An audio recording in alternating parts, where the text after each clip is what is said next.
বাংলাদেশে মঙ্গলবার দিনভর ছড়ায় এক ভয়ঙ্কর গুজব, শেখ হাসিনার নাকি মারা গেছেন।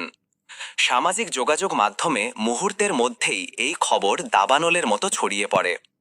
রাজনীতি, কূটনীতি, এমনকি আন্তর্জাতিক মহলেও অনেকে হতবম্ব হয়ে যায়।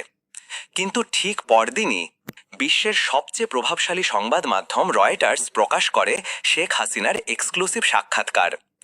এটাই বলে দেয়, এটাই শেখ হাসিনার সফট পাওয়ার।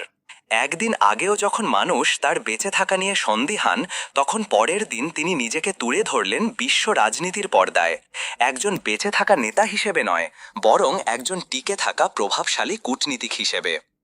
এটাই সফট পাওয়ারের বাস্তব ব্যবহার, যেখানে শত্রু গুজব ছড়ায় আর আপনি উত্তর দেন কৌশলে, আন্তর্জাতিক মঞ্চে, বার্তায়।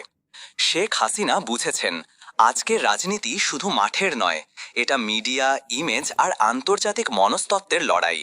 তিনি জানেন, চুপ থাকাও কখনো কখনো শক্তি, আর ঠিক সময়ে নিজের উপস্থিতি জানানোই সবচেয়ে বড় প্রতিক্রিয়া। তার এই কৌশল হয়তো সবাই পছন্দ করে না, কিন্তু মেনে নিতে হয়, শেখ হাসিনা রাজনীতিতে সফট পাওয়ারের এমন এক ধরন তৈরি করেছেন, যেখানে বারুদ নয়, বার্তা দিয়ে যুদ্ধ জেতা যায়।